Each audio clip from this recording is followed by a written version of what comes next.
mianatra eo tongotrao.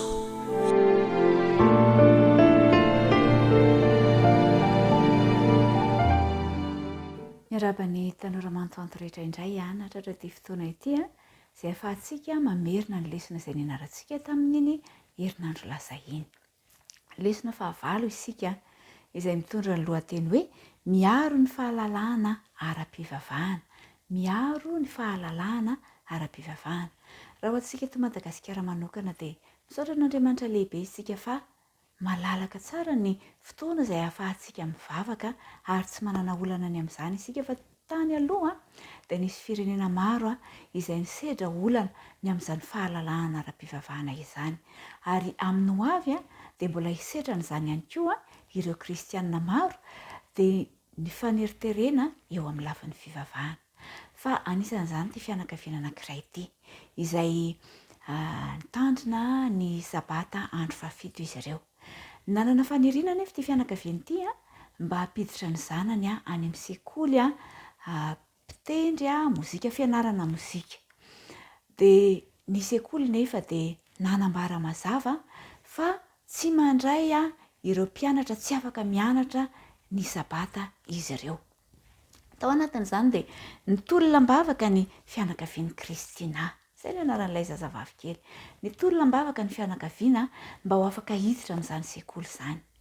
Tamin'ny fotoana izay nanaovana ny fanadinana ary dia tonga ihany i Kristina niaraka tamin'ny fianakaviany. Teo ampiandrasana teo ivelany dia nivavaka mangina ny tsirairay mba ho afaka hianatra amin'izany sekoly izany ity zazavavy ity.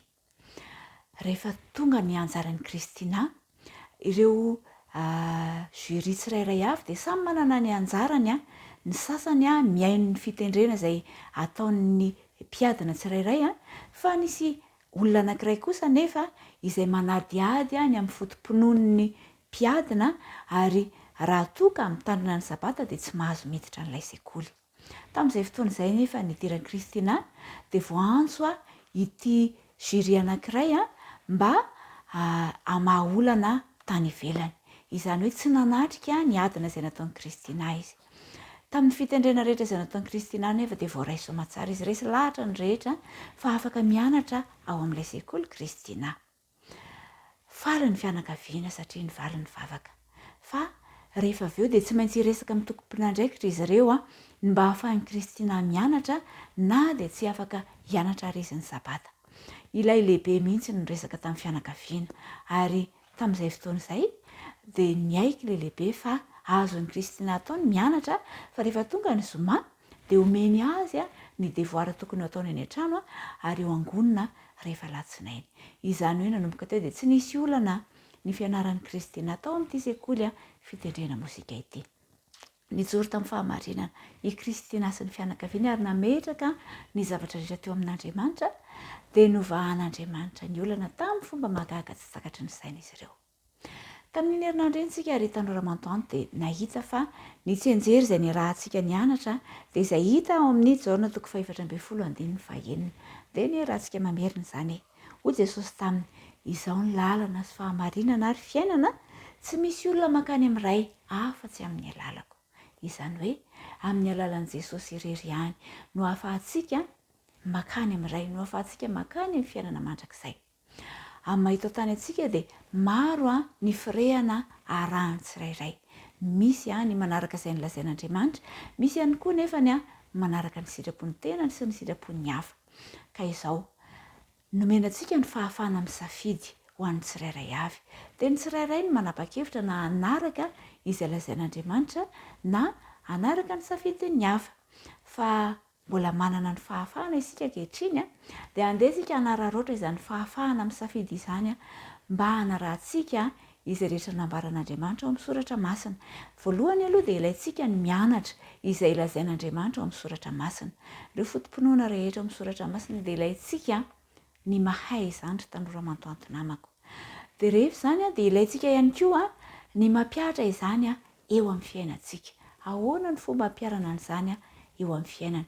Dia izao no tadidio satria tian'Andriamanitra isika dia tian'Andriamanitra ihany koa raha hankatoy ny didiny isika, hankatoy izay rehetra ambarany.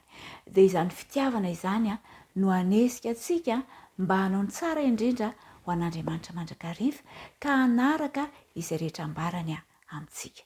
Dia i Jesosy ihany ny lalana sy fahamarinana ary fiainana fa antsika makany ny fiainana mandrakizay dia andeha isika hanaraka izay voalaza ny tenin'andriamanitra ary manomboka izao.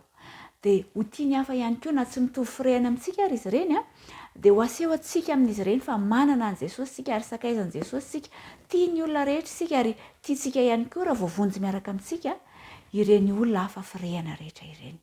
Dia tsy hanambany ny fiheveran'ny hafa isika na hanao tsinontsinona ny fiheveran'ny hafa fa samy tenin'Andriamanitra ho vonjena avokoa ny tsirairay avy eto ambonin'ny tany. Dia isika izany dia sady hianatra no hampianatra ihany koa ny lalana makany amin'ny fiainana sy ny fahamarinana. Dia miratry ny tanora mantoanto ary hanao fampiarana tsara eo amin'ny fiainana ny tanora mantoanto rehetra ka hanaraka izay rehetra ambara ny soratra masina rehetra. Dia manao veloma aminao ho manaraka indray.